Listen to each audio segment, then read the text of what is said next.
Dates. They get a bit of a bad rap these days. They're seen as old-fashioned, something that your grandmother likes to eat. But I want to bring them back into vogue because I think they've got an amazing, sweet, almost caramelly flavour that is so good for so many different baked goods and desserts. And I'm going to do a simple one today that I think you're going to absolutely love. Let's make some beautiful oat and date cookies on the One Pot Chef.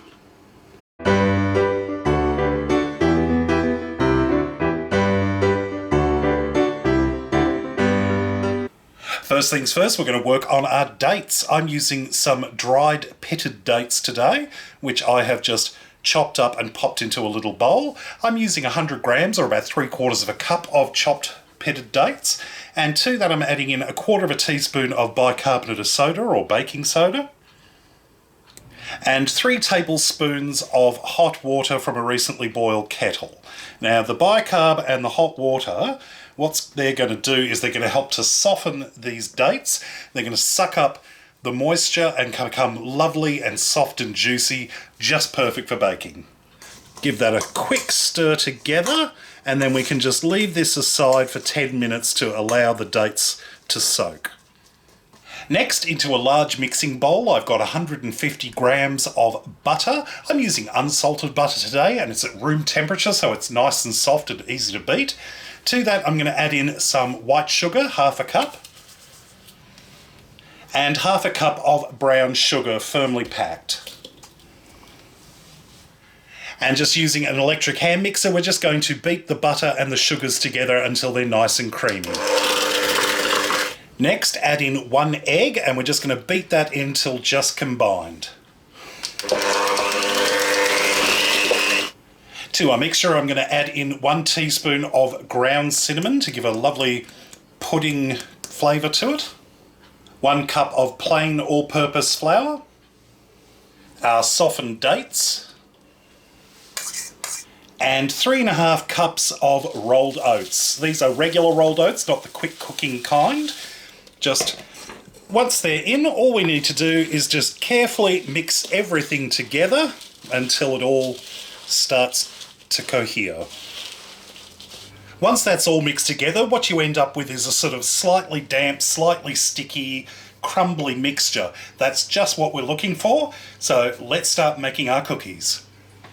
Making cookies is relatively simple. You just take tablespoonfuls of the mixture and just essentially form it into a sort of a ball shape. You may have to press it together a little bit, and then place it onto a baking tray lined with some non-stick baking paper. This mixture makes approximately 30 to 40 cookies, depending on how generous you are with each portion. But these little babies are ready to go into the oven. Preheated oven, 180 degrees Celsius, 355 degrees Fahrenheit for about 12 minutes, or until they're golden. While our cookies are in the oven, I thought I'd get you to check out my social media, Facebook, Twitter and Instagram, links in the video description underneath this video on YouTube. And speaking of YouTube, don't forget to subscribe to my channel. Click that little notification bell next to the subscribe button, that way you will definitely not miss out on any of my new videos. Our first batch of cookies are fresh out of the oven. The whole kitchen smells amazing. It's beautiful, sweet, slightly spicy smell.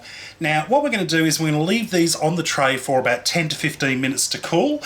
The cookies will firm up slightly, and more importantly, the dates will be given a chance to cool down, because the dates have a very high sugar content, and if you try to eat them straight out of the oven, you will end up burning yourself really, really badly. So just let them cool and then transfer them onto a wire rack to cool completely.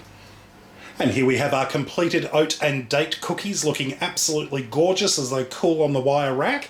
They're crispy and crunchy on the outside and slightly chewy on the inside.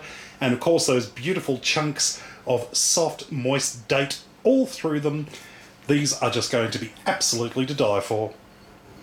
These are looking absolutely gorgeous. So time for me to dive in and have a taste. Mmm. Yum. Mmm. Wonderfully chewy. Mmm. Oh my god, they're so sweet and beautiful. They've got this lovely, crunchy, crispy outside.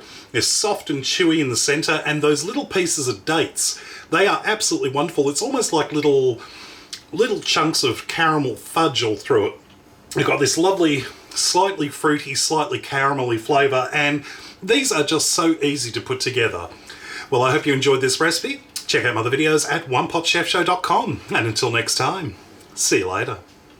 Little bonus tip for this video, just before you pop the cookies into the oven, give those little balls a little squish down, just enough to flatten them slightly, because they don't do much in the way of spreading like traditional cookies. So you can see here I've just sort of squished them down slightly just before putting them into the oven, and they give them that nice cookie shape. And trust me, you are going to absolutely love these. Whip up a batch today and I guarantee you they'll be gone within minutes.